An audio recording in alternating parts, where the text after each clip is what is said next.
Welcome back, everybody. This is the Refresh Point. My name is Ben, and as always, I'm joined by my constant co-host, Steve. Steve, how's it going? Doing pretty good. We're headed into that kind of, that spring season where everything's coming out of winter. We're getting refreshed. We're refreshing our Weiss Schwarz palette. On the Refresh Point. Yeah, we're refreshing ourselves. Yeah, that's lovely. It is, in fact, the spring season, the springfest season, and thus we'll have springfest to talk about more and more. We're recording this right before fucking 3 of them go down. Our timing, as always, horrible, horrific, like never good, ever. But we can talk about Toronto. So there's that. Yeah, and there's always gonna be there'll always be more events. There's always gonna be more events. We'll have time. We have all the time, all the time in the world to go over them after they happen. It's all good. Our ambitious deck building, as always, will continue. A new commission from Bromyos. Last time with the double pants stock soul Mume Kaneda Gura list that just made me like cry. We have another 3 climax configuration, and it's in a set that we are both very familiar with, very intimate with, and it's Guilty Gear. And so we'll be talking about that. Another 3 climax configuration, not one that I think many people are expecting. And finally, we'll discuss some casual formats once again for something completely different. So go ahead, shuffle your decks, tap or cut, and we'll get right into the Refresh Point with some breaking news. There's gonna be a Spring Conference. Yeah, it's what we've been waiting for. More news. We've got all the set slots filled through August. What do we want from this spring conference, Ben? What's the wish list? It's gonna be Frieren. Everybody in SoCal wants Oshinoko. And I think everybody else. In the world. I think everybody wants Yeah. Oshinoko. That's fair enough. I just always see all of the what is it? All like the tweets from like Shizuka and Alex Hodges and Randall and all of them. They're like, please, Oshinoko. Like they did like the idol dance. Yeah. They tweet show line. that they show that meme every time of the guy doing the with the sticks. Every time.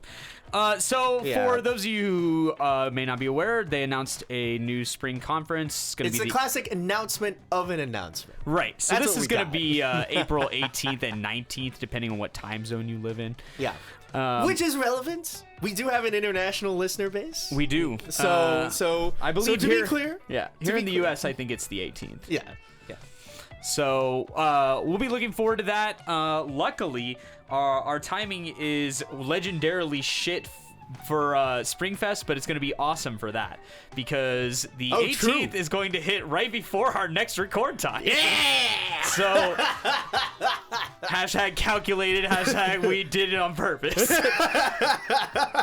But thank you, Bushiroad. Appreciate it, Bushiroad. We really need the content. Yeah, but it's not like we have to stop ourselves from talking for 2 to 3 hours on end to keep our lives in sync. But I want Frieren in English, not because it's going to be good, because as the spoilers have revealed, it's going to be legendarily okay. But I think what we might be headed into, and I'm not 100% sure on this, but some of the spoilers from the last couple sets have kind of led to this. We might be flattening off some of the power curve. Yeah. Look. I'm okay with it. Yeah.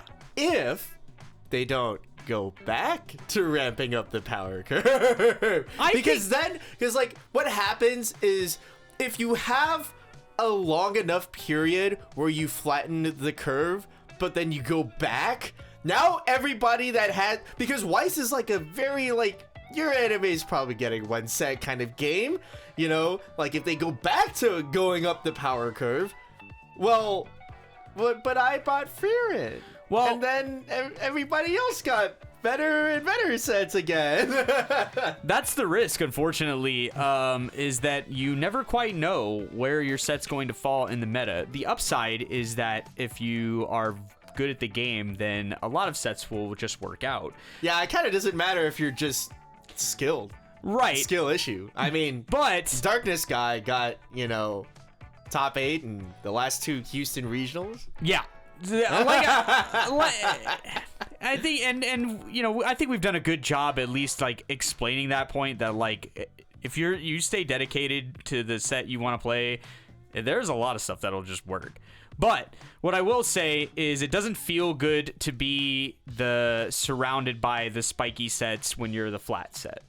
Yeah. So we've seen 2 big ban list passes in Japan recently to Is there a second one? well, there was the first one, and then there was the Chainsaw Man and everybody else. Yeah, that's one, right. That's right. So they hammered down on a bunch of stuff that was obscene, And we just haven't seen most of it yet, I think. yeah. So we're due for it, and so I think that another thing that might be on the wish list for a lot of people here in the English format is a little ban list update to. Oh man! Oh, I gotta tell you about this. So I started playing. But to the audience, I did start playing the Weiss simulator that Blake made, mostly for like guilty pleasure Weiss play. Yeah. Like I get home from either locals or other late night plans. It's 2 a.m. I log on, I click host public, and I pick my spin the wheel of funny meme deck that it would be highly funny to beat somebody with. Right. I killed a Sora player with Villain Exodia the other night. It's top tier hilarity. Sure. But one day, or one of the nights, I was like, all right, my teammate is playing my Chainsaw Man deck, which means I don't have it, which means I haven't gotten to play it that much. So let's go for like a round or 2 of it. And literally the first game, I play Himeno down, and then they FF. Yeah. And then the second game, I go through a full turn 1. I swing 3 times, and then they FF. And I'm like, yo, there are like 3 of us online on this simulator. It's 3 in the morning. Just okay, I'll switch decks. So I switch decks, and then I rejoin a lobby, and he just leaves. He doesn't even start the game. He's like, nah, you played CSM once, trust lost. Unplayable. The second guy was playing 8 standby Hololive, and he's like, nah. It's a bit telling. It's like, come on, man. It's a bit telling that we have people dodging the Chainsaw Man Cup. Like, they're actively just like, I will not be there because I don't want to play against 4 Chainsaw Man decks in a row. And to be honest, I completely understand why you feel that way. Uh-huh. And it's reminiscent of several other decks that have, when they were brand new to the format, that people just do not. It's like Alice, where you reveal it to them and they're just like, me, dude, I don't want to play this. I know I will not have a good time. Okay, no, but that's like the confusing thing to me. But I guess it's because I was playing a deck that like I could run a bomb. Or I could even just, like, not care about triple Kishibe entering the board and just call it a day. Yeah. And just be like, okay, whatever. Right. And so, like, the wall never came in for me. And, like, some of our players, like, they don't play for the wall as much. They, like, play for, like, different plussing mechanics more often. Or, like, deck state more often. Yeah. And so even in our locals, it's like the wall just does not come up often. And even at the Springfest regional, and I was playing like review into a bunch of like Chainsaw Man decks, that's in that list I had 2 of like the bottom deck bomb, and it felt like it just never ever mattered. Like all of the players were always like, I'm gonna spend all my resources into kill the entire deck, get the combo off, get like a power off, get like maybe 1 Kishibe for the road, maybe 2, and call it a day. And so like that factor never mattered for the most part to me. And then for the rest of it, it's like, it's consistent at doing what it wants. And then you get triple lucky. And, you know, sometimes you die from 2-2. And sometimes you live from 3-4. And that's just kind of the life you're living when you're playing into Icy Tail. Yeah. Which, and that also is kind of like that can be a frustration point. And it's, yeah, I can understand why you're like, I don't want to play into a deck where I don't even know if I die, but it feels like when I die, it's undeserved. But when I live now, because I felt like I was gonna die, but then I lived, but I wasn't expecting it, so now I don't know what I'm doing anymore. It cascades on itself. But, you know, because I'm a Weiss addict, and like there should fully be an intervention held, and I should be like not allowed to like touch this game after hours. I don't care because whenever you don't get the wall off, it feels infinitely easy to just do whatever you want with any deck that you're playing. Yeah, and we can kind of break down what makes this deck like toxic from a mental perspective in the spike corner. But what I will say briefly about Chainsaw Man is that thing you just described about Aki is a big reason why I think people don't like facing this deck, because it doesn't feel good to lose against and it doesn't feel good to win against. There's a negative feeling that comes from feeling like you didn't outplay, you just got lucky. And then there's a negative feeling from your opponent didn't feel like they did anything skillful, they just got lucky. And unfortunately, the Aki finisher, it is unclear. I think a big problem of what makes Chainsaw Man not fun to play against is that for a lot of players and they don't have like a huge variety of sets that they own and can play from. But for a lot of players, it is not apparent exactly how you should approach beating this deck. Yep. And there are things that will make them very uncomfortable, but it is not immediately apparent how you should do it.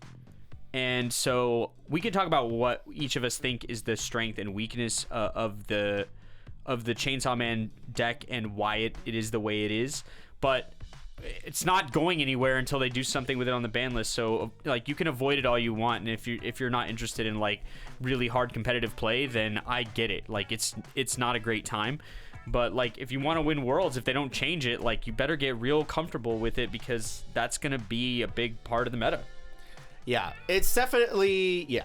We'll talk about it a little bit more in the spike corner after these messages in our ambitious deck building segment.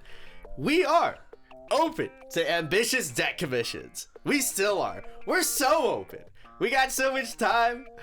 Steve, a little bit more than I do. I'm gonna be still like prepping for some more springfest this season.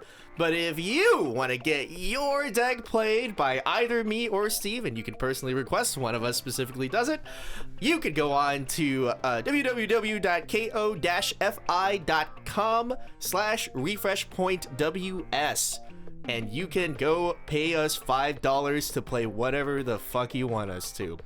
Limited slightly by card availability. If we don't own it, we don't own it. If the whole community doesn't own it and we can't borrow it from somebody, we'll be limited to like Weiss Sim play if it's available on there, or Weiss Fight play if it's available on there.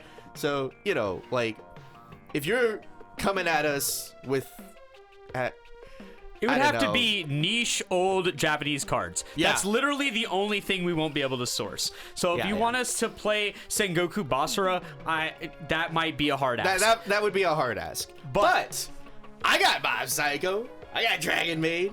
You know, Ben has all the terrible English sets, and I have all the good English sets. So I have good English sets too. So fuck off. Yeah. Between the two of us, we have every good and or terrible English set.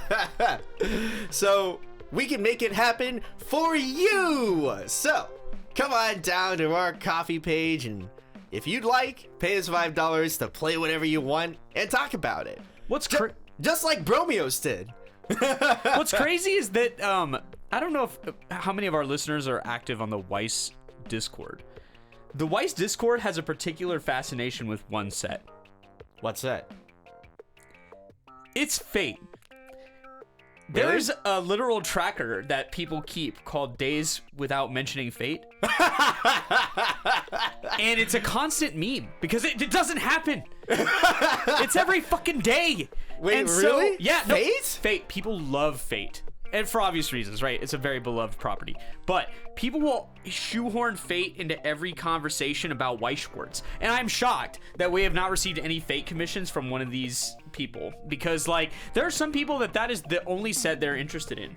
Like, they're just not going to play Weiss Schwarz any other way. They're going to try and win with Fate somehow. And the worst part is that set is just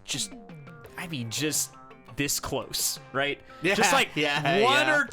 one good finisher away from having like a really dynamic, interesting deck. Right.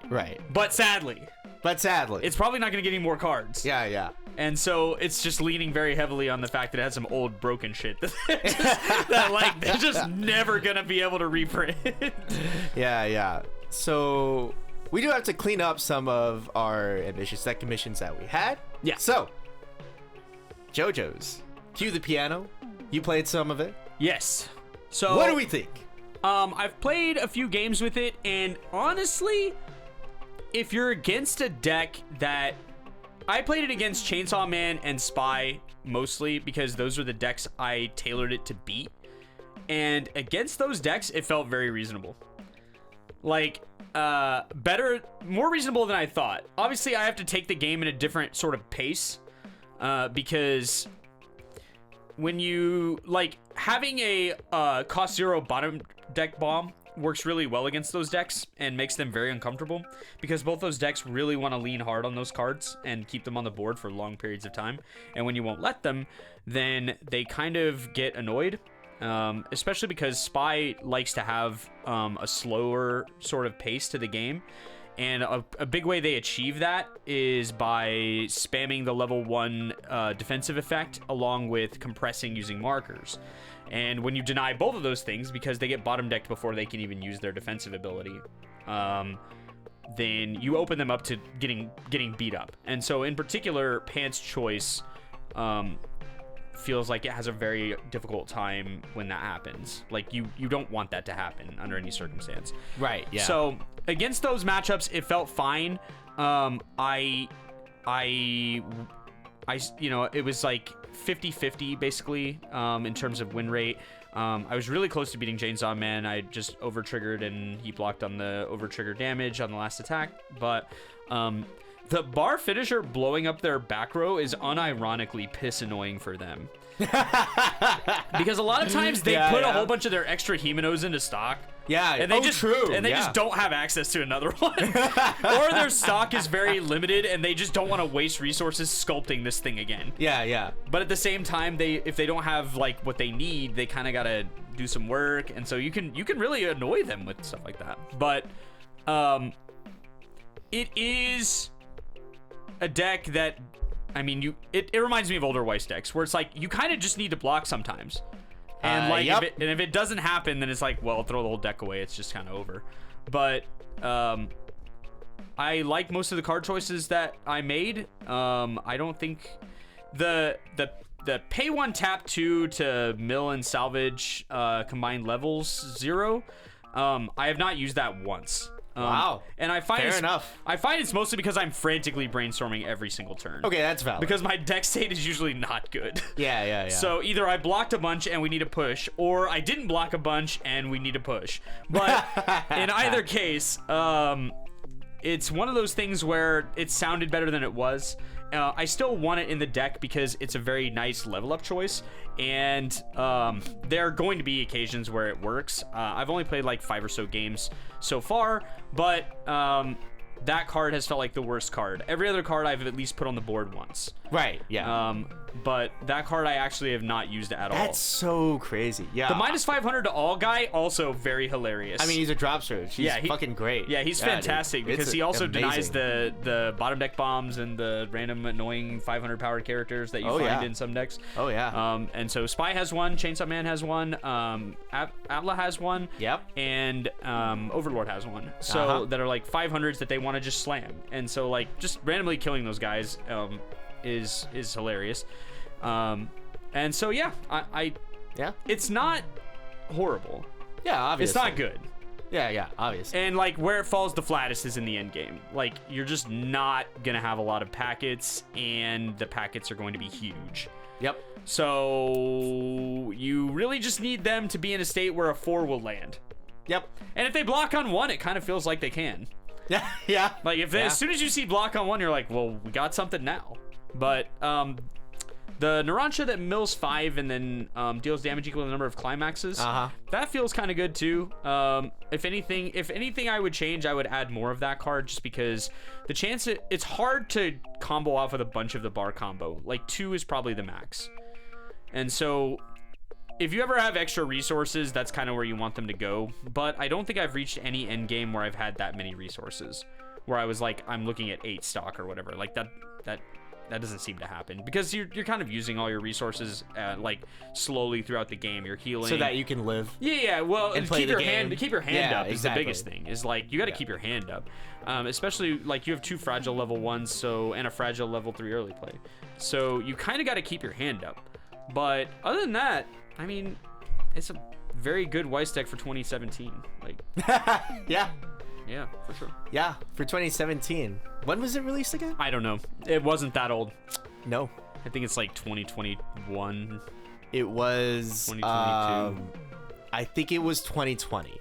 Okay. Because it was specifically screwed over by COVID. In a very meaningful way. Right, like they delayed it or whatever. And even when it released, it's like nobody was buying. Yeah, nobody's buying, nobody's doing anything. So yeah. Well, a few years late for its time, but Yeah, and I think that the biggest crime, it was 2020. The biggest crime that is in the deck is the fact that you can't you have a level 2 climax swap, which is just tough, but that's not the only set from that era that was stuck with that. The Alicization set is in the exact same position, where it was released that same year. It also has a climax swap. It's only Batman from 2019 also had the same thing. Right. So even worse somehow, it was a box topper. The 3 Slayers, like a winner's promo or like an entry promo. So yeah, so many things. It's just a little older. Like it didn't age as well as its comparators from the same time period. Yep. So it goes. But it did age like pretty well overall. Yeah. So yeah. No, what's actually the man, thinking about it now, like just like old cursed cards, is like I despise the fact that not only was I able to get my hands on it probably on like the very tail end of its availability, but that the Batman demo deck is like a legitimate almost must own for Batman players, even besides the ban interaction. Yeah. It's cursed. It was one of those things where it's like, hey, so you have this one combo that's on reverse draw into each one, which, can be good depending on the meta. Sure. But if reverses aren't tenable, would you like a different one that just says draw on attack? It's the same combo. Would you like that? Would you like options? Find the demo deck! Oh! Yeah, Would you like to play, like, maybe you feel like your deck speed is not so great. You want to play this card that says look it up to 4 and add a character. You could play 4 of it from the trial deck, but if you wanted more, you could buy the demo deck somehow and run up to 8 copies. I acquired Batman, though I'm not sure why, and I honestly avoided the blue deck for most of the time I experimented with it, because it seemed so horrible. And really? Yeah, no. Honestly, it's probably the most playable version at this point. That was the part that was weird about it, is that like the villain deck, like at first blush, like red green.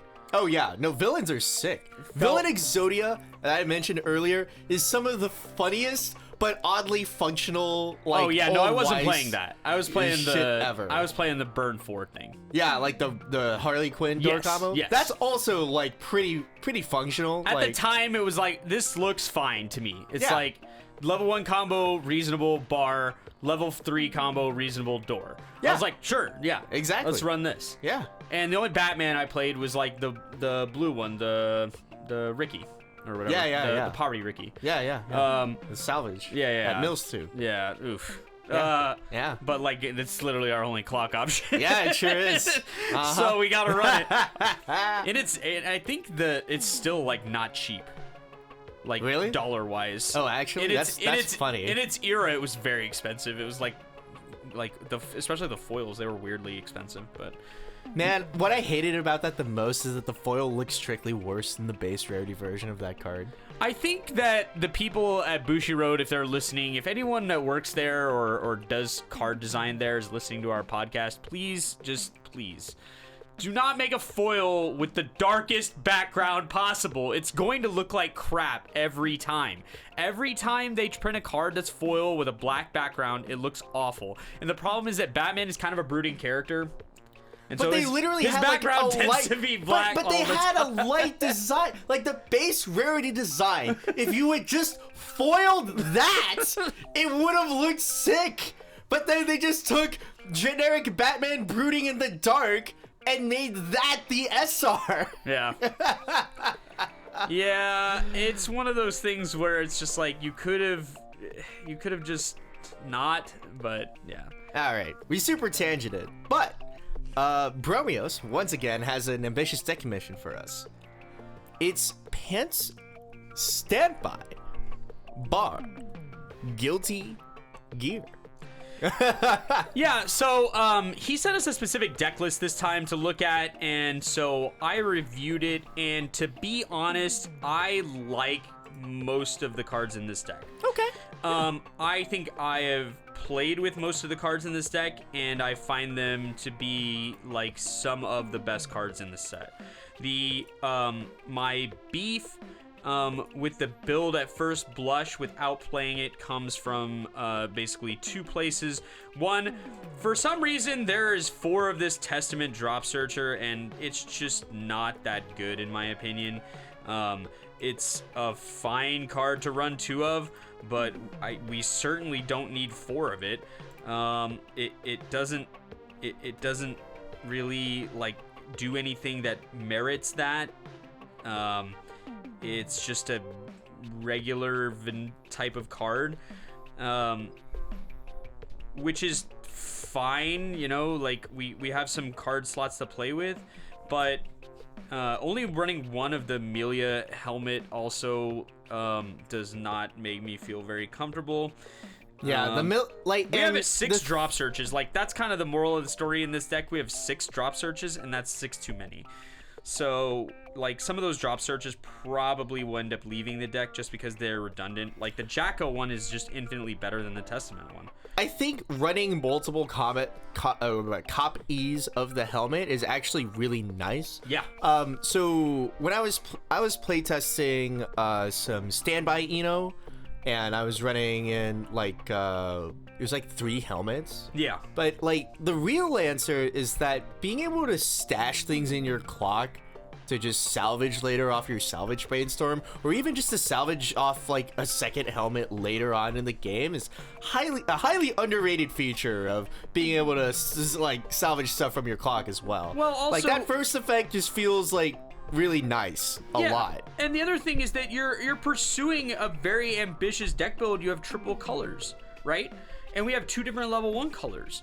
And so the helmet can really facilitate a nice color fix. Yeah, in the situation where you can't do it. And the helmet's green. Yeah. So we have like a key better green thing to level, because taking a look at the list that we're currently looking at, there's not a lot of green at all that you would want to level. We want our familiars to be available. We want the 3/2 to be available. We would like the Brainstorm to be available. Yeah, you probably can level a familiar, but like or you could level Ram, but you're gambling a little bit. You're gambling. Like it's just like why? Like there's no reason that we should have to do this. Yeah, really. And I feel like the reason this Testament is 4 of is because we need blue fixing for Kai. But I feel that the Kai on Death Akatsuki fills the niche better, particularly through the lens of a standby deck and a deck that wants to pull from the waiting room. Like, you know what I will say is that because it's necessarily to standby, basically. Yeah, we're probably never playing it, right? Like, we don't ever want to have to cast a standby if we can help it. But like also because it's only 2, the chance of you actually triggering it is low. Pretty low. Right. But the thing is that you do have pants and bar, and so if you wanted to cast a standby, like, you fully can. You probably can. Yeah. It's so fully possible. Yeah. I'm just not sure that that's the blue fix I want at 0, particularly in a deck that's kind of got meh deck speed. Like, outside of Kai and 1 Axel, it feels like the rest of our deck speed is pretty suspect.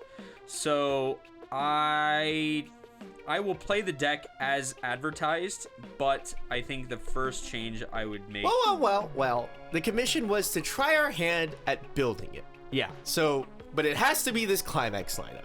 Yeah. So I'm going to play it exactly as it is first, just because that, I'm not trying to disrespect any of our viewers by being like, well, you know, I don't like this or whatever without trying it. Right? This is just my For sure. This is my first blush opinion, and that would be probably the first card I would swap.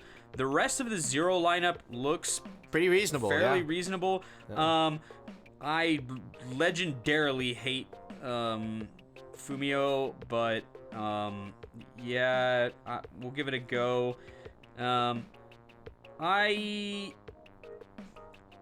What does standby get us in this deck? You can swing with the Baiken. If we run it empty, then at 2 you can get out a Testament or Ram. Ram lets you ram at 2 if you stabilize at 2, which is facilitated by triple copy of early play healer. So it helps with the fact that Ram sucks at killing sometimes, and that you do it earlier, which is the philosophy of standby bar, like, by itself generally, right? Yeah. So I would rather play. Yeah, I would rather play this than standby bar. I'll tell you that. I would rather play this. Yeah, all right. But the other thing, just as a final note of things I'm seeing just right off the cuff that I'm curious about. We have a split of 1/1 between Shocking Revelation and Removing the Corruption, basically the Minus Souls event and the Restand event. I think for this particular build, the Minus Souls event feels more useful. It's pretty nice, actually. The Restand does not feel super useful. I mean, if we're going to be able to leverage standby to buy us some turns, we can let off a Ram Restand endgame potentially. Maybe that feels like it would. It's like you need to play 2 cards, you discard 2, and then you discard 2 more. So that's like a 6-card hand going into the attack phase, or going into just the turn.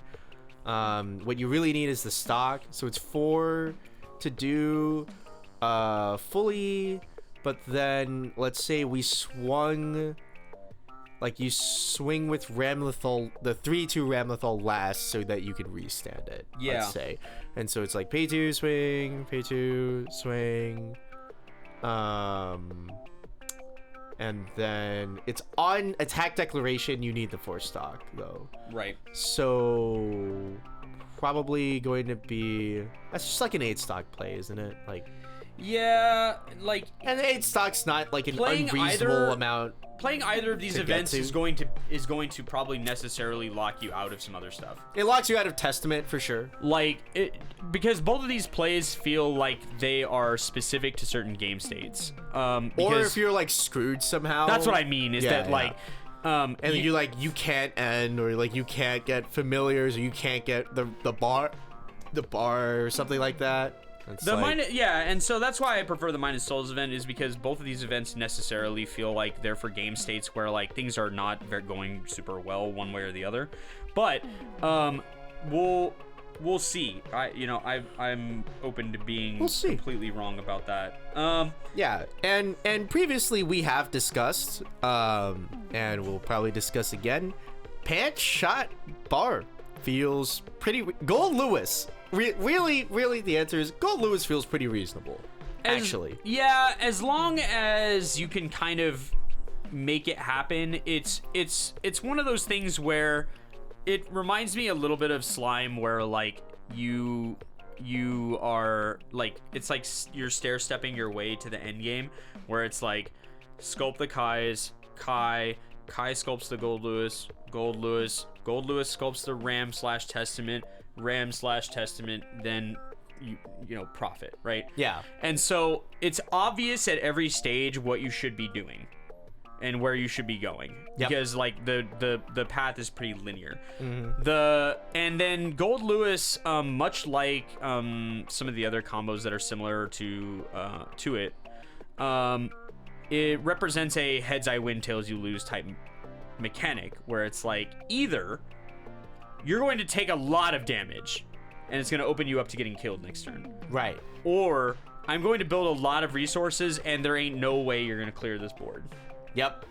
And so that's pretty nice. Yeah, for sure.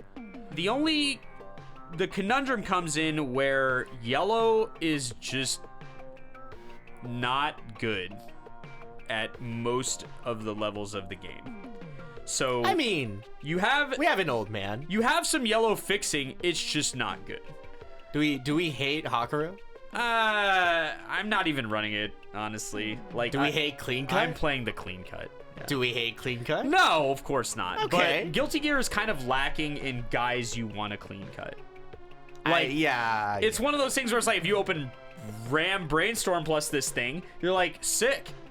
Yeah. This is what's gonna attack. Yeah. But like, if you have like a Ricky, if you have Kai, and a then Kai, you're like, I don't really want to. I want this thing to just die.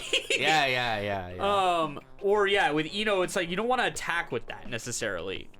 So I think the clean cut works a lot better in builds like this one, where we have some real obvious clean cut choices like Happy Chaos and the Axel, and like some value choices we can make. Yeah, for sure. Whereas it feels kind of awkward whenever you're deciding between clean cuts when you have some on death mechanics. You're just okay, well, I kind of want this to be dead so I can proc this mechanic. So we'll see.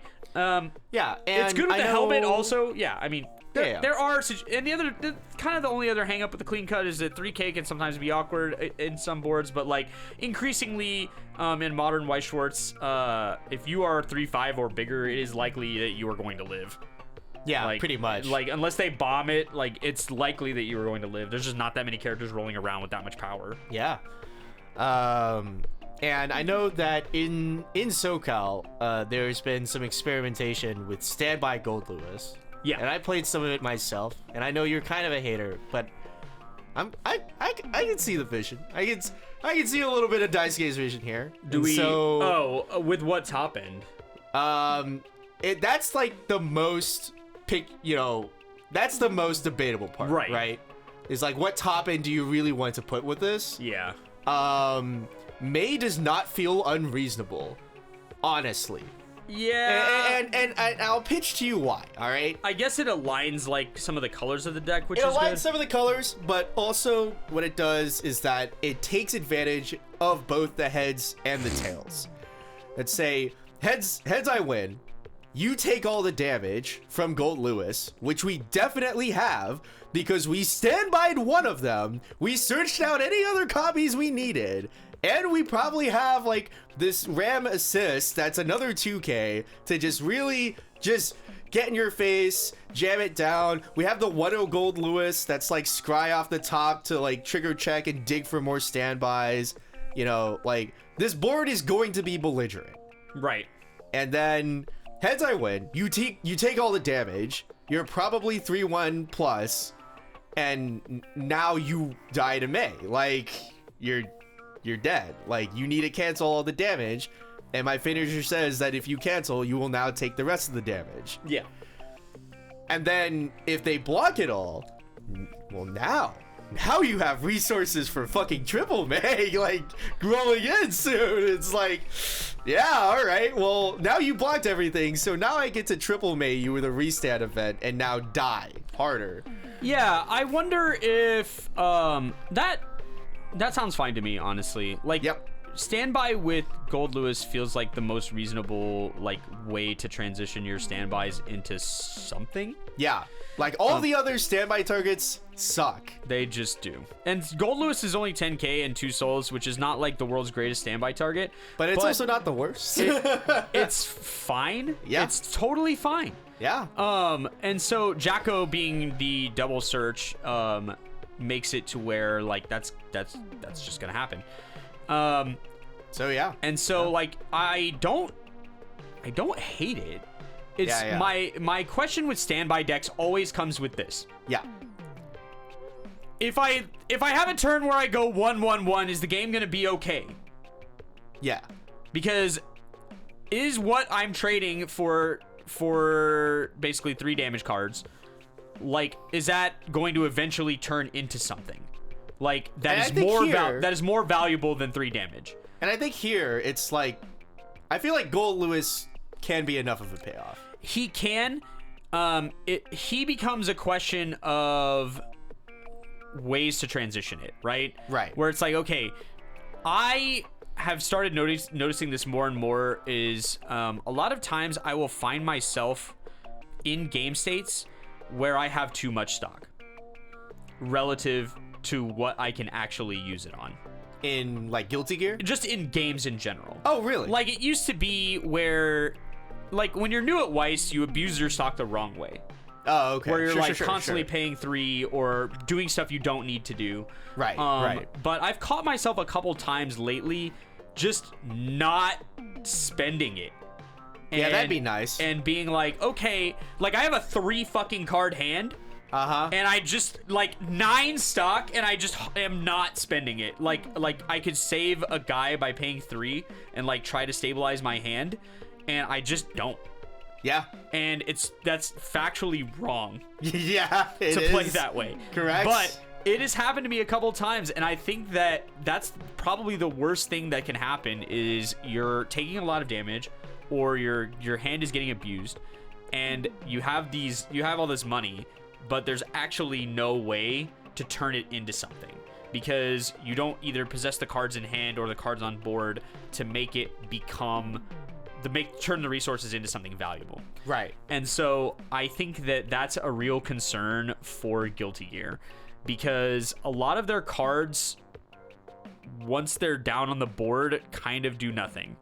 So you know, and that's also why I liked the standby build, because you'll often get the 2/1 ram assist on board by standby or by you want to pay some stock, and you know what, for 1/5 assist to in front and being able to just pay 2 heal, like, it's not the worst way to pay down stock for value in the world. No, I think that of the level 2 assists that are available to the deck, that's the only one I would even think about playing. I think it's goated too. But honestly. the back row. The problem is that the back row in this deck gets crowded because of Testament. Because Testament can't tap other characters; it has to tap itself. Well, in standby, it's not super viable to run. Like, blue's kind of cringe.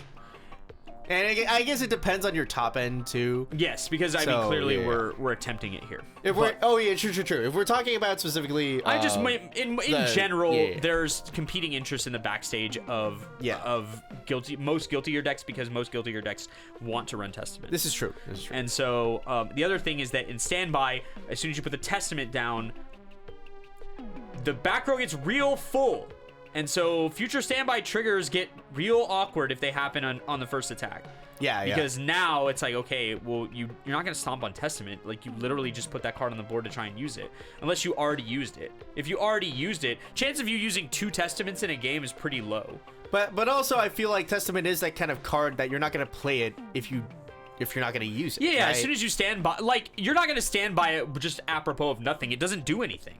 Yeah. And so, like, if you stand by Testament, like, we're gonna use Testament next turn. Or but also, like, if you're gonna vanilla play it, yeah, like, I don't see a reason, like, unless your hand is that horrid. Yeah. I don't see a reason for you to play it at 2 even. No. Either. So unless you're gonna cast it.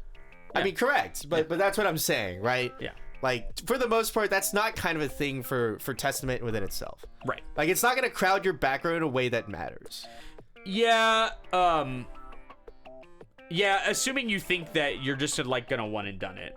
But Sure. But I think that particularly pay 2, ditch 2, we're gonna pay this cost more than once a game for this effect. If I'm playing Potemkin, for sure. Okay, if we're playing Potemkin, for sure. All right. That's how we get the game kind of into range. Honestly, I was playing the standby Gold Lewis with Potemkin for a bit. Yeah. Gold Lewis is the thing that gets us into range. All right, hear me out. Testament doesn't need us to get into range. Gold Lewis, by swinging into empty lanes all the time, by triggering and just slamming you in the face, that's how you get into range. Interesting. That's interesting. Yeah. No, it's... Gold Lewis feels pretty fucking good. I would like to also explore some Zato in builds like this, like the Bromyos build here. Oh yeah, actually, that would be actually kind of interesting. Like, I would be interested to see Zato played with this, because the thing is that Zato is a fantastic standby target. True. Because he will, like, apropos of nothing, produce some random value. Now, you don't get his on-play clone effect, but it does feel like there's room in a deck that doesn't really, like, have like a whole lot of stuff going on to try and experiment with some other mechanics. Yeah. Zato would be interesting with it, honestly. So yeah, end of the card's attack, ditch 2, ditch memory, check top. That's the funny part. If you check top after ditching 2 and ditching memory and it's not a character, you just off yourself instantly. But if you do get it, then, you know, you get to switch around to Zato, get a little multi-swing action going. Yeah, and I feel like that's a way you can kind of put a band-aid on some of your mediocre damage stacks in the mid-game, but, like... Oh, yeah, I guess what you could do, you know, if we didn't care to, like, use Baiken's combo, like, as itself, you could play Zato, and instead of paying 1 to clone, you just slam the standby, and then just standby a Zato out, do the switch, and if you can trigger the second standby in the list by some grace of God, and you feel like spending down another memory, getting you down to 0 memory, and also ditching another 2 hand, you know, you could get 5 attacks.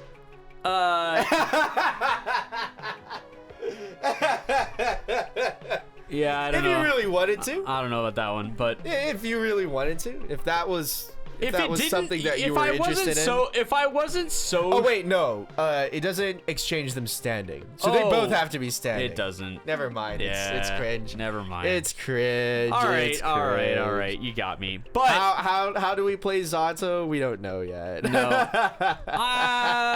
Yeah. If I wasn't so sure that this thing will fail. Yeah. Like, if it didn't check, it already has 2 other costs Bushiroad, for God's sake. Why does it have to check a character? Like, I already ditched 2 cards. What more do you want from me? They didn't. I desperately want to try to use this card. They did not want to reprint but by Sokka. God, that just looks like there's so many fail cases built into this thing. They were like, no, nothing near Sokka ever again, and even if it's close, it has to be horrible, which is this. They just didn't even... No, they didn't even read that card. They just... But that's what I'm saying. They were like, okay, now we want to print a guy that swings twice, and we need to make sure that it's balanced. They should have just put it on a combo, honestly, like attacking waves, Austin and Kirito, and moved on. Yeah, that's valid. People would have played it. Yeah, they would have. Especially if it was on bar. Yeah, they would have. But we're going to try your deck, Bromyos. We will report back. We'll report back. We got your back. You know, the refresh point is on the case. And now, as always, we're here every time. It's the Spike Corner. Welcome back. Welcome back.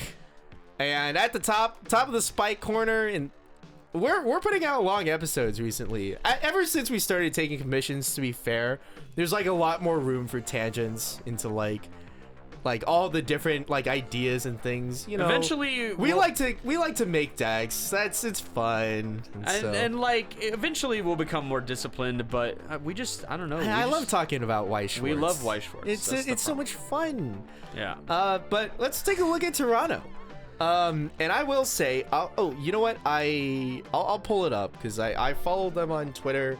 It was actually really useful that like most of the like all the winners and like I think most, if not all of the second place team was all on Twitter because they just put out all of their like top 8 decks as they were winning, and I was like, cool. So that's what's winning Toronto. Very nice. Shout outs to Sothe. I don't know how to pronounce this. Sothe. Sothe. The Dal 8-book player. I was not familiar with your game, but you were on a team with CS7 Spy and y'all made it happen, and it was pretty cool. Yeah, so a deck that I have not seen in a hot minute, but let's talk about Dal for a minute. Let's talk about Dal for a minute. And I'll come in as the defender and say this was actually like one of the things that like kickstarted my Weiss sim, like a portion of the Weiss addiction, we'll say, is that I don't own Dal, but the Weiss sim owns Dal. Right. And so I was able to playtest this list for a little bit, in some like actually like regular games. And how'd it go? Man, turns out whenever we have a card that says I can do my one combo and I can resolve it from the back row, you fuckers, and it fucking mills. Yeah. Deck 1, it never mattered. The on attack, pay 1, ditch 2, surge 2, absolutely ignorant. Absolutely ignorant level 0 card. You're just like, all right, I'm gonna field 3 guys, swing. Oh, I triggered book. Cool, add a card. All right, cool. Pay out the book, discard 2 cards. 2-1 combos in my head. Oh, that's crazy how that works. Oh, did you not kill my entire front row at the level 0 turn? Great. Who needs a brainstormer? I'm gonna put my 1 combos in the back, swing with my living zeros again, and then mill 15 cards. And plus. And that's probably deck 1 at that point. And it's pretty ignorant. Wait. Yeah, there's not a character facing it if it's in the back row, Steve. They didn't put if this is in the center stage? No! Okay, well... No, they didn't, Steve. That feels like a tremendous oversight. And you know what? That's part of why this deck feels pretty slick. I was kind of thinking about like how this deck could possibly behave in the context of the meta. But it turns out that it looks like we're just getting more Sokka wording where like clearly this is not how this card is supposed to behave. Clearly nobody thought about how they should word cards. You would think that after printing a card game for 11 years, you would have templates where you would know what you want the fever mechanic to look like, but it turns out they don't. So this card gets to just cheat, I guess. I know why you were doubting me earlier, but now I'm gonna clarify for you. This shit works from the back row, and it just works. That's actually dumb as shit. And it's so good because the milling all happens at the encore step. So you can just trigger, do all your triggering, right? And you know, dirty, clean, whatever, and we can even fix that like mid-trigger with like the drop surge or the book support, which lets you pay 1 to salvage after book trigger. Yeah, that card's really strong. Oh yeah, and so we can like keep our triggers clean, and then If our deck sucks, we mill all of it. If it's compressed, we don't have to mill that much at all.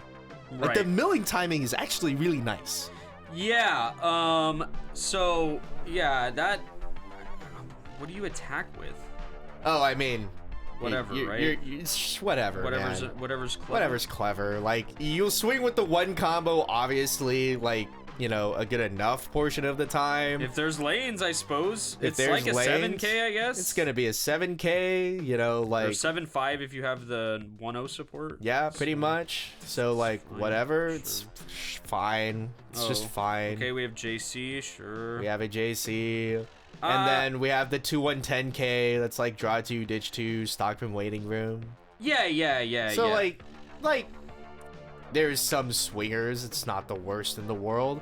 Obviously, it's like you won't beat over Kishibe until level 2, but like you can resolve your one combo from the back row, so like there's that. Yeah, I mean, you also have you've got Shido, right? Yeah, So, we got like, my little Shido to downgrade Kishibe. Like hypothetically, you can downgrade anything, but you can even downgrade it. You can even rest a one combo. I'm pretty sure. Maybe does it need to be standing even at like no, it doesn't have to be, because necessarily like if you swing with it, it would be rested. So you could downgrade with it, keep it in the back row, and then resolve the one combo. Yeah. Which is just top-notch hilarity. Yeah. I mean, props to the people who are reading every card thoroughly to make sure that they can abuse it to the maximum potential. This deck feels pretty slick, dude. Yeah, it definitely. I'm not here for on reverse finishers. Like that's the part that I hate. Honestly, that's the worst part about it. Like I just have no clue how you pull this off again in some matchups. Like Slime, you don't. Slime will put you right in the dumpster. You do beat Slime. You can get up to like a 17K or something. Like this shit will kill. It's 11-5 and then 13-5 with the 1-0 and then 14-5 with the book. I feel like I got the Brainstormer getting the book like to the climax area. Oh yeah, gives 2K to it. It gives 1K. Oh, it gives 1K. Okay. Yeah, so you can get over like, and then there's like the Power Giver 0. Yeah, which is probably tucked in for that reason. You can get over in one lane real easily, I would think. And then you got to sculpt this Yoshino, I guess, if you think that like it's a concern. But good gravy, dude. If anything happens to one of these things, like if you get with the memory counter, just throw the whole deck away. Like it'll stop all the combos at once. Yep. So yeah. That's the worst part about it. If they clear out, right? You're just vanilla swinging. Speaking of hoping they die. Speaking of clearing out, it actually makes me think about like some of the free reign cards that they revealed and how it's gonna be a set of all time. So they have a clock kick finisher, Aura, the demon that tells you to do whatever, or you tell her to kill herself. And so, if they run in the whole board, that would be an issue. They printed a 2-0 counter event that says add a finisher to hand or stock her, and then all of your opponent's characters can't be referred. Yeah. Yeah, dude. That event is sick. No, it's so funny. Yeah. And then you can play Aura and tell them to kill themselves. It's funny because the card that prevents them from reversing is the mind control magic. Exactly. Yeah, so it's 10 of 10 thematic. 10 out of 10 thematic. Unfortunately, we don't have that card in Data Live. Yeah. So I assume you just Oops. if they clear out, like you just don't do anything. I mean, you just probably don't contest board at level 2. Let's be real. You just try to field shitters. You try to not have you can even like use your 4 of JC. But even JC kind of screws you over. Like you bounce 2 lanes. Like losing lanes. 2 lanes basically like brings you down to 4 packets. That's tough. This deck does have basic realizer, which it should be probably in every DAL deck at this point. Yep. And is a good way to keep the game keep you from losing. Games that could be winnable. I think that minus souls and minus soul counters and money counters are at peak value. Have never been more valuable. than they are right now, because Aki is legendarily bad against the money counter and or tap counter or any kind of way to disrupt their damage. As long as, they have a bad game and can't afford Himeno for some reason. The bouncer? Even a double bounce if you really want it? Sure. But ultimately, most decks are not running heavy copies of that. Yeah. But, I feel like when we have triple salvage and all the milling Make him do it. Make him do it. You gotta make him do it. You gotta make him do it. Maybe they stocked it on the first turn of their level 2 attack turn, then they it's just trapped in there. Yep. Hopefully. I don't know what to say. I was having this conversation with some other people, but there are very few decks that you just can put down a card and be like, I got you. True. That's true. And for the most part, decks are gonna have answers to most things. But how many do they have? Can they access them? And do they have the cards that access them? Are all questions that change every single game. And I think that with Aki and defensive counterplay into Aki, it's definitely if you have a really board based strategy for it, then, or if it's you're all in, if it's Neg Soul combo, then that's super untenable. They're gonna grip that from level 1 and never let go of it. But if you can splash defensive counterplay, that's the best way to go about it. Yeah, which is why I prefer counters like Money Counter or Realizer minus Souls counters like that, because they work on anybody and you probably will get to pull it off, almost regardless of what they do. There's very few games where they're going to be able to remove all of your defenders and somehow simultaneously stick all of them. Don't most money counters have a 5 board requirement though? Not all of them. Not all of them? Okay, fair enough. The SAO one, for example, has no requirements. That's true. That's true. That's true. Realizer has no requirements at all. Oh, okay. So you know what? Valid. You just get to give them -3 souls. That's true. Now, is that a choice that every deck can make? Of course not. But the thing is if I show you a card and I say, okay, I'm going to put this card in my hand, now I have created an onus for you, and you have to fulfill it. Otherwise, you're going to get clapped by that card. Or if you never actually see me put it in my hand and I just grip it, for example, the Hololive tap counter. Yeah. If I just grip that thing and I just hold it and I never show it to you, and you always keep 5 cards in your hand, and I keep my hand up, then I have a way out in the late game. And yeah, maybe my finisher's cucked, but I can still keep going. If you die, it doesn't matter how good your finisher is. If you just die, it's over. Yep. So I think that, I think that defensive counterplay is in a good place right now. Slime notwithstanding, obviously they don't give a shit. They're gonna crap on you no matter what they do. So, but there are a number of finishers that don't do a lot of packets right now. They're the Spy finisher, the GGST finishers of various types. Can you imagine if they tap counter your Potemkin? You'd throw the whole deck out the window. No, even if you get any of your Rams things tap countered, money countered, all of it, dude. You just throw the whole deck away. You're fuck. Now Atla and Overlord. Also, if you get the 3, if you do the thing where you swing with the 3/2 Ram first, and you swing into a big thing, and they jam that memory counter in your face, it's over. It's just over. It's just over. You're just dead. You're just It's honestly it's honestly the biggest reason to play the Soul.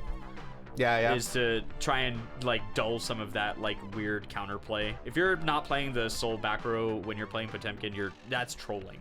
Yeah, that's actively trolling. True.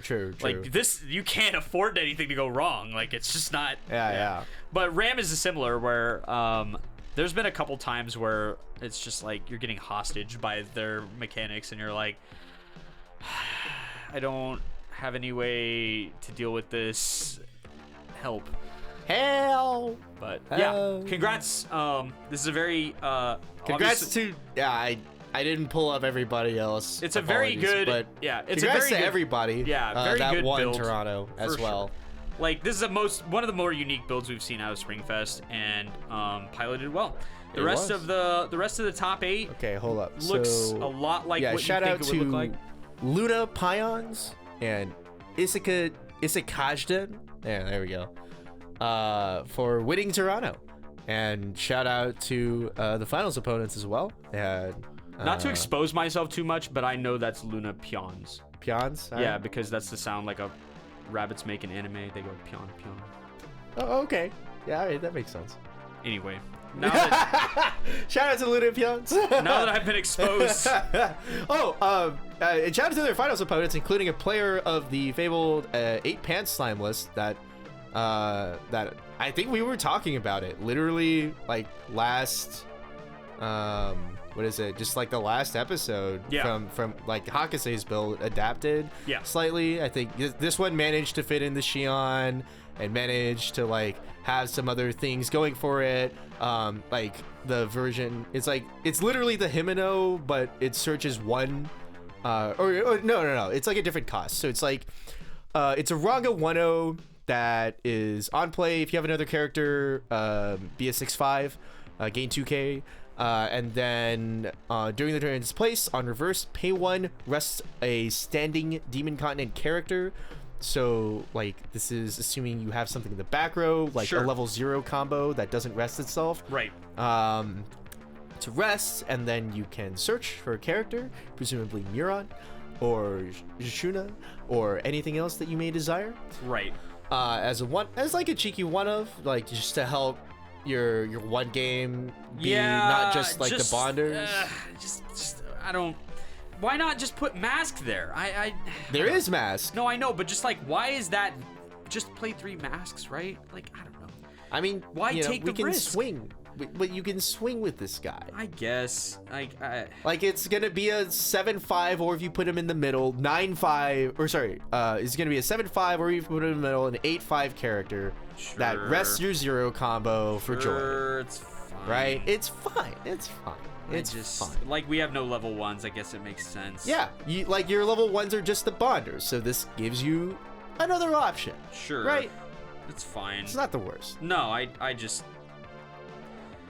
You sound like it's not fine. Wouldn't be my go-to for mechanics in slime. That's me. This is the top end that you would absolutely approve of, right? Correct. Yeah. We don't. Shion good. We don't have Dragonoid. Benimaru good. But no Dragonoid. Yeah, that's like it did cut Dragonoid for this, right? You cut the Dragonoid Milam and the Bonder obviously for Shion access. Yeah, and I don't know. Yeah. And that's kind of a thing with slime is like you have to I feel like it's basically with 8 pants because you're jamming in the extra 0 because it's your combo. Sure. Yeah. And you're playing Mask as well, which is good. Like Mask is good, and we play the Bonder to it as well. Like it kind of works out. But that also means that your slots for all of the finishing suite is not there. Yeah. You have to pick. Yeah. And is 2 of them enough? Probably. Honestly. Probably. Yeah. Like, pick your flavor of it, but like, yeah, honestly, probably. Yeah, I mean, I think you can get there with a combination of what they have. I'm really happy to see Prankster Ramorous. Prankster's good. Prankster Ramorous. We like grappling hook. At the wrong time, it can be really, really awkward for a lot of decks, and so honestly, part of like playing the Guilty Gear version of this with like the Potemkin list I was playing with. Yeah. It's ignorant. Pay 1, ditch 1 on like a back row character too is such an ignorant way to have that effect, because you're like, you'll always be doing it right before you attack. You'll have all the information of what your board is, what you can put up forward, you know, do I need to pay out 1 more? Do I want to discard 1 more thing from like a bad brainstorm or something? And then you're just like, hey, look at that. I was playing Gold Lewis and you have an empty board and that's your brainstormer and now it's mine? Nice. Yeah. Grappling hook. Goated mechanic. Yeah, I'm a fan of it, particularly when you have timing sensitive mechanics like potions or the Himeno that goes to memory and searches. Yeah. There's some stuff that you can't jam, like you don't want to lose it.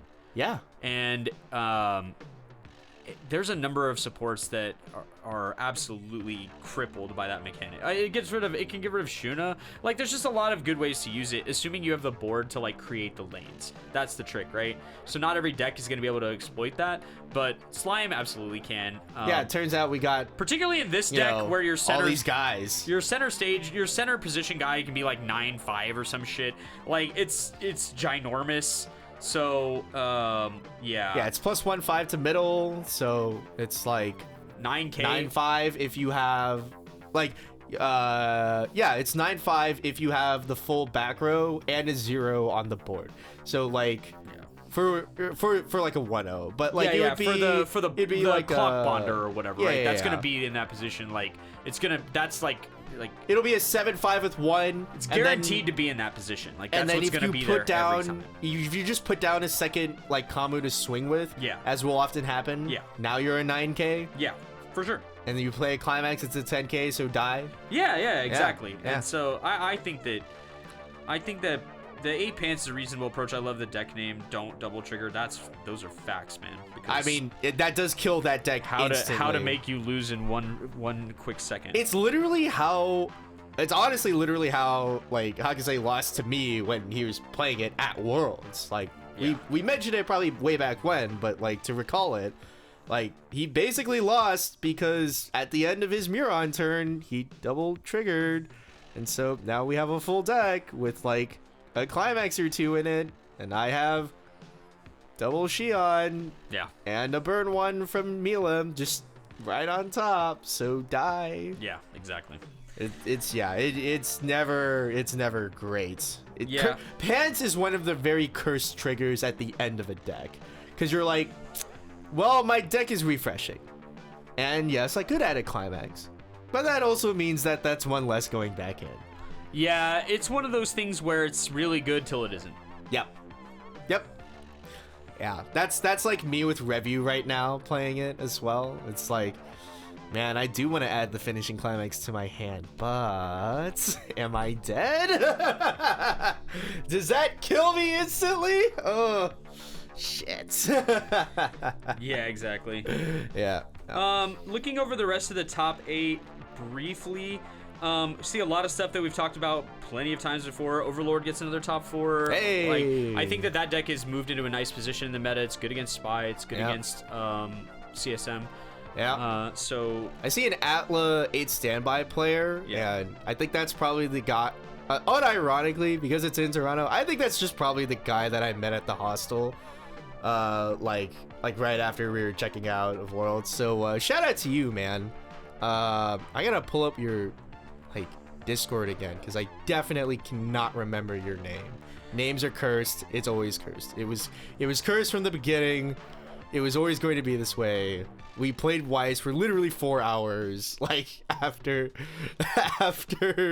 like an event, and I can't remember, and I'm sorry, but yeah, twas cool. The only other deck that we have a kind of unique sort of payoff here is we have Kai Mei.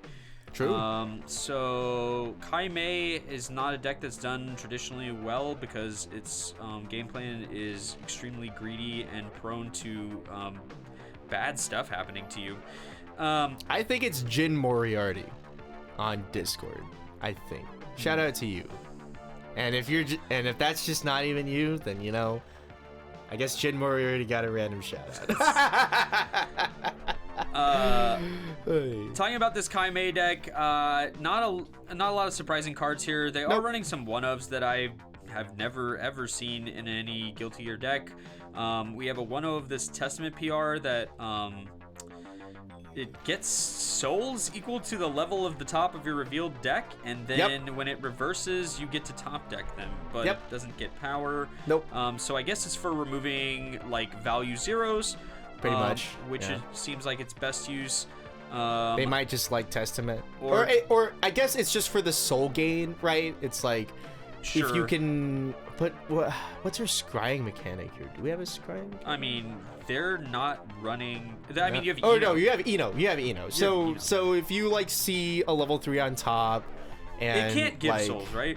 No, it just gets it. It gets the soul. Okay. But you can get 3 soul potentially. I guess it's another way to proc. It's another way to proc May, right? sure. Like that's all it is. Okay. That's all it is. Yeah, the rest of this looks very normal. Just very standard Guilty Gear deck. I will say a lot of green for a deck that has problematic color issues.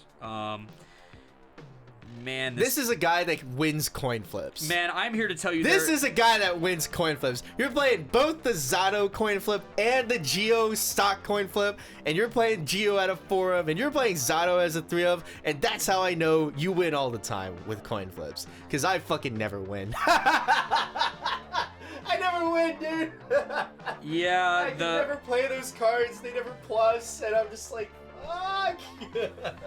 This has got an uncommon amount of cards to win on the Zato coin flip, which is good. I guess that's true. It does. He has stacked it. We've leaned as much as he can. Yeah, we've leaned heavy here. We've got like almost half the deck is 1 or higher. So that's there's 25. It's literally half the deck. Yeah. So fair enough. Fair enough. You've been able to rig it as an exact 50-50 coin flip to see a 1 or higher. So fair enough. Yeah, I think this is all fine. A little light on blue cards to put into the level zone for me. Yep. But it's probably going to be a Kai. Faust It's or just Kai. Yeah, no, game. It's just Kai. There's 4 Kais in here. Yeah, it's just Kai. Yeah. The finisher Kai, rather. Yeah, to clarify. That's a little awkward for my taste, but again, I'm sure it's workable. Just the 0 game being heavy red green makes the level up of yellow and blue very awkward. But I'm there's a reason that we run so many of the top end, and it's because so we can see it. Right. Yep. And we don't need yellow till 3, so whatever. We'll get it. We'll get it. Yeah. It's fine. It's fine. Yeah. Yeah. So, yep, congrats. Congrats to everybody who won. Congrats to everybody who went. You had a good time. I hope so. Springfest regionals are a fun time. It's good to meet other people playing the same card game from all around town, all around the different areas. I mean, the Canada one was literally international. There was a bunch of like northern U.S. players that won, so it's good to see some folks. Good to see some folks around. And now for something completely different. We're doing a Pauper event. Yeah, so I think we mentioned it before, but to really focus in on it, we're doing a Pauper event. Yeah, so we're we're gonna try and incentivize some more creative deck building, some more different sorts of ways to approach the game. I think that these like stretch your muscles, and they make you more flexible, more open to like unorthodox game plans. Yeah, and so here are the rules that we've devised for Weiss Schwarz Pauper, which you'd be familiar with if you played the Magic format, but 3 or less, level 3s can be rares or below, because otherwise most sets that are older than like 2 years would be unplayable entirely and have no finishing combos or finishers to speak of, or 3s to speak of, actually. So 3s, rares or below. Everything else, uncommon and below. Climaxes, all legal. Premium boosters, banned. Trial decks, also banned. Thanks, HoloLive. Not thanks. Yeah, unironically, like, that's a huge portion of it. Maybe we could just ban HoloLive trial decks next time. But also, just to like let other sets exist with trial decks. But also, no promos. Yeah. Because there's so much weird shoehorning that goes in. Like, really what we want to see here is an exploration of the uncommon and common slots. Play that shit that you've never played. This would be where somebody would look at Zato and still not play it. Yeah. Pretty much. Because I think he's rare. Oh, true. Yeah. So, oh no. We've it's always kind of fun to try and go outside the box a little bit with a set you're familiar with but maybe not super familiar with. And so, Ben, what set did you decide to work with for the Pauper? It's fucking Dragon Maid, baby. So, It's time to yeah. play my waifu, Elma. Now, here's the setup.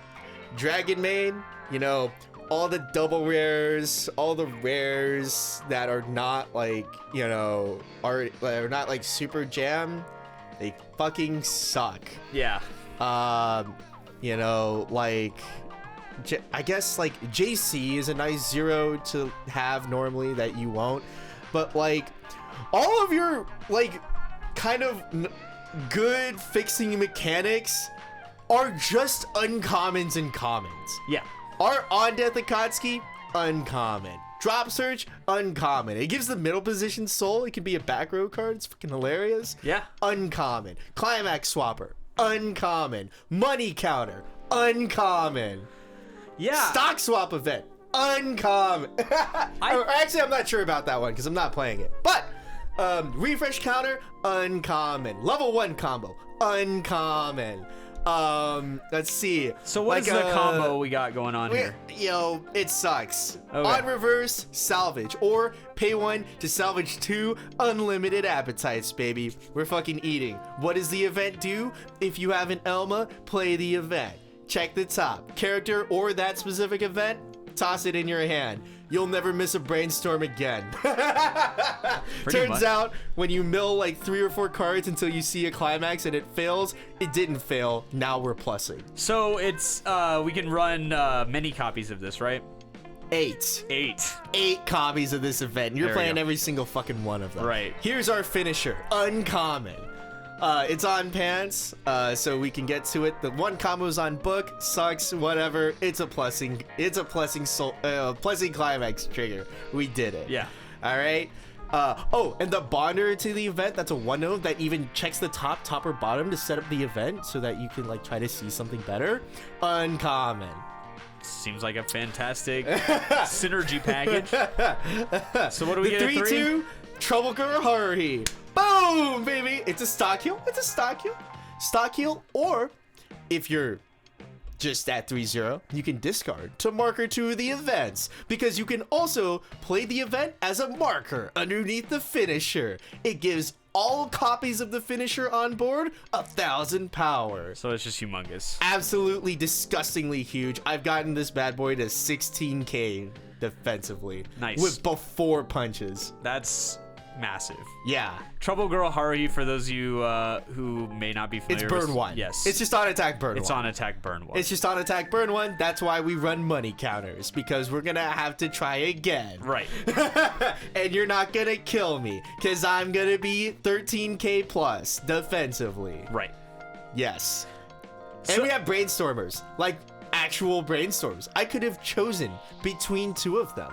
We can have either check 3 add any, which is very nice, or we can have search, which taps 2, but makes it so that the characters in front of the characters in front of the brainstorm, it's an assist. It gives this effect to the characters in front of it.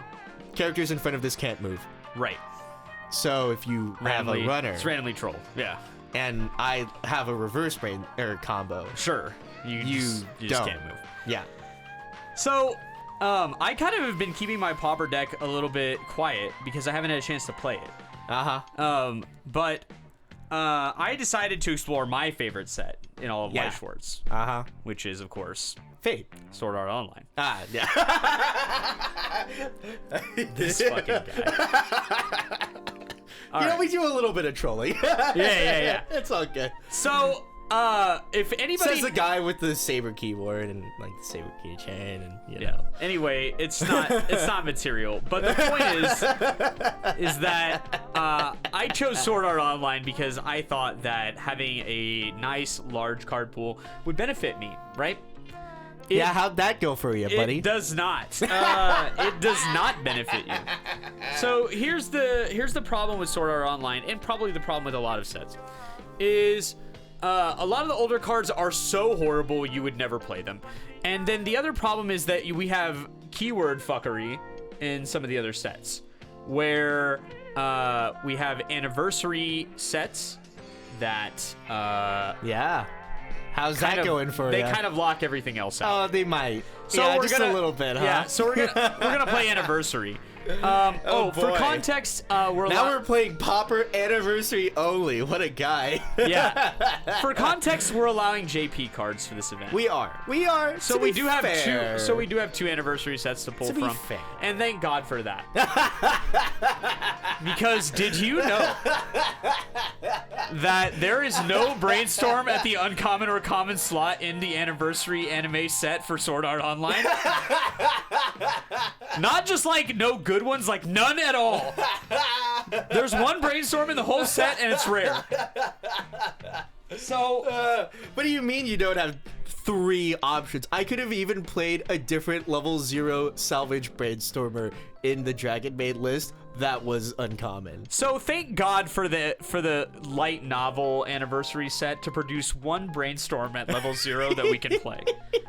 I just like to rub it in that I have 3 options. Yeah. It's a horrible brainstorm, by the way. It's 500 to the front, and then brainstorm to salvage and drop. Pay 1 unlimited use. Oh, you don't even get a plussing one. No. Get on to this guy.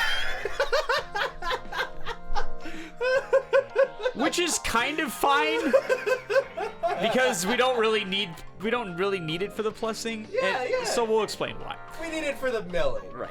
So all right, what's your actual deck now that I've made fun of your card pool for so like we're 5 playing minutes? 5 choice 3 bar. 5 choice 3 bar. This guy's playing a Mother's Rosario deck?